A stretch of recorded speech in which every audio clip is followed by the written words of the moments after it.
उपस्थित भारत को विकसित राष्ट्र बनाने के संकल्प को सिद्धि में परिवर्तन करने के यज्ञ में दिन रात लगे हमारे यशस्वी और तपस्वी प्रधानमंत्री आदरणीय श्री नरेंद्र मोदी जी,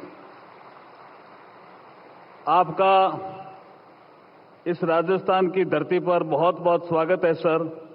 हमारे राजस्थान में एक कहावत है और एक दोहा भी है, सोनेरी धरती जठे चांदी रो आसमान, रंग रंगीलो रस भरियो मारो प्यारो राजस्थान। ऐसे राजस्थान में आपका स्वागत है, अभिनंदन है। राजस्थान के माननीय राज्यपाल श्री हरिभाऊ कृष्णराव बागड़े साहब और हमारे ऑनरेबल जस्टिस संजीव खन्ना जी, जो हमारे जज हैं honourable supreme court of India के, हमारे मुख्यमंत्री माननीय भजनलाल जी शर्मा जी और हमारे chief justice Rajasthan high court के माननीय एमएम श्रीवास्तव जी, अन्य उपस्थित वरिष्ठ न्यायाधीशगण, वरिष्ठ अधिवक्तागण, कानून से संबंधित छात्रगण, जनप्रतिनिधिगण, सभी वरिष्ठ अधिकारी, मैं आप सबको इस परिसर में उपस्थित होने के लिए भावभीना आपका अभिनंदन करता हूं, आपका स्वागत करता हूं। हमें विरासत में सर्वोत्तम परंपराएं मिली है जिन्हें हम कायम रखना चाहते हैं और ऐसे समारोह मनाने का ये उद्देश्य भी होता है। इस समारोह में आप सबकी उपस्थिति ने इस समारोह की गरिमा को और बढ़ाया है।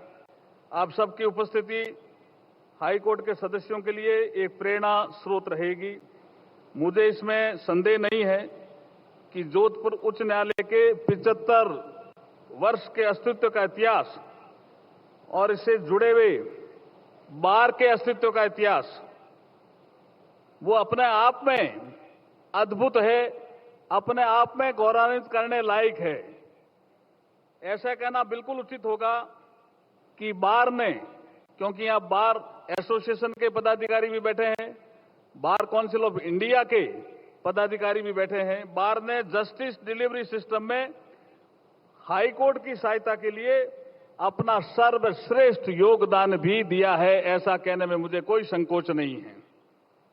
राजस्थान के इस हाई कोर्ट का उद्घाटन जयपुर के महामहिम महाराजा सवाई मानसिंह जी द्वारा 29/8/1949 को 1949 को जोधपुर में किया गया था और उसके 75 वर्ष पूरे हो रहे हैं।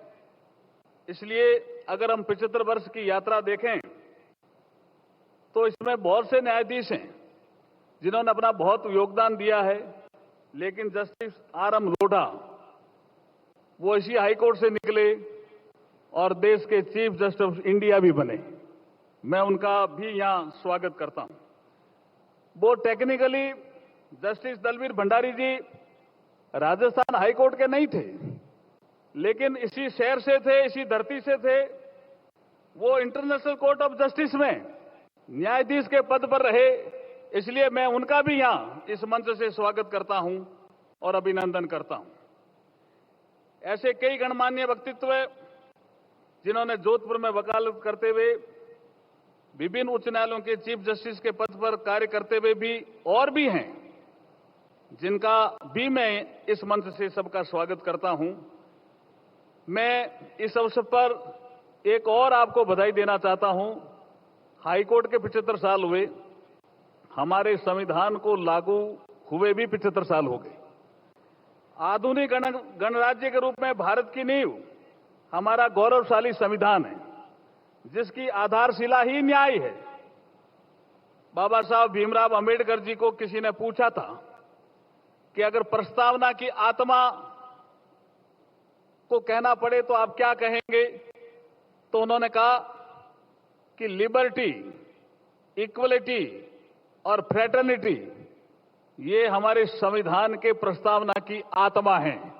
जब उनको पूछा गया कि संविधान की आत्मा का जिक्र करेंगे और उनके लिए कि आप क्या कहेंगे कि कौन सी संविधान की आत्मा है, तो उन्होंने कहा आर्टिकल 32 मैं मानता हूं कि ये संविधान की आत्मा है। ये बाबा साहब का कोट था।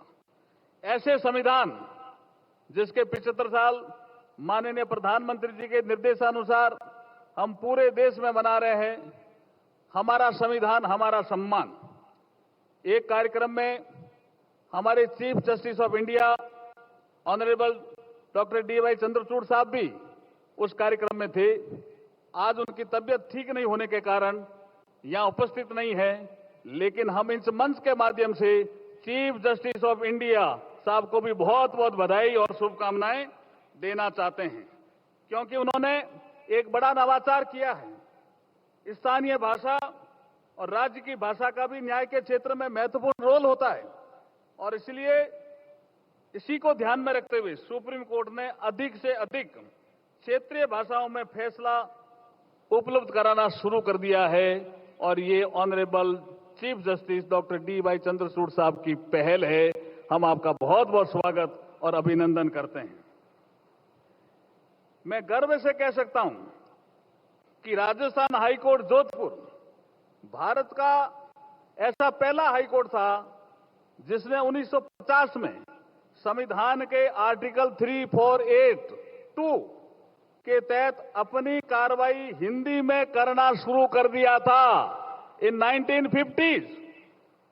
उसके बाद 1969 में उत्तर प्रदेश हाईकोर्ट ने, फिर 1971 में मध्य प्रदेश हाईकोर्ट ने और 1972 में बिहार हाईकोर्ट ने हिंदी का प्रयोग शुरू किया था। हम पहले थे देश में। इसके लिए भी जिन्होंने भी ये इनिशिएशन लिया उनको भी मैं बधाई और शुभकामनाएं देता हूं इस अवसर पर। सर, जस्टिस की बात संविधान में भी की गई है। न्याय में आसानी प्रत्येक भारतीय नागरिक का अधिकार है, जिसको हमारे प्रधानमंत्री जी ने कहा है ईज ऑफ लिविंग। हम अगर देखेंगे पिछले कई सालों के निर्णयों को तो हम पाएंगे कि ईज ऑफ लिविंग के साथ साथ ईज ऑफ जस्टिस को बढ़ावा देकर के प्रधानमंत्री जी ने citizen centric technology driven modern legal system इस देश को दिया है। इसके लिए प्रधानमंत्री जी हम आपका बहुत बहुत आभार प्रकट करते हैं। मैं इस अवसर पर कहना चाहता हूं कि हमने 1562 ऐसे कानून जिनकी कोई आवश्यकता नहीं थी उनको आपके निर्देशानुसार हमने रद्द कर दिए हैं, रिपील कर दिए हैं। ये कानूनों की संख्या 1562 है। 1 जुलाई 2024 से पुराने हमारे जो औपनिवेशिक काल के जो हमारे क्रिमिनल लॉज थे, भारतीय दंड संहिता, सीआरपीसी, इंडियन एविडेंस एक्ट, इनको भी हमने संशोधित करके भारत की वर्तमान परिस्थिति के अनुरूप लागू कर दिया है। 1 जुलाई 2024 से अंग्रेजों को भारत के नागरिकों को दंड देना था, इसलिए वो भारतीय दंड संहिता लेकर के आए। आदरणीय मोदी जी को भारतीय नागरिकों को न्याय देना है, इसलिए मोदी जी भारतीय न्याय संहिता लेकर के आए। ये एक महत्वपूर्ण पड़ाव है।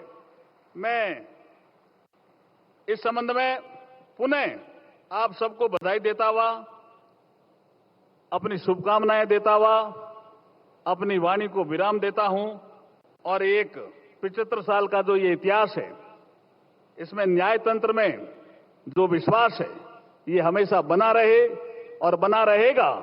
इसी आशा और विश्वास के साथ आपको पुनः बधाई देता हुआ अपनी वाणी को विराम देता हूं। जय भारत।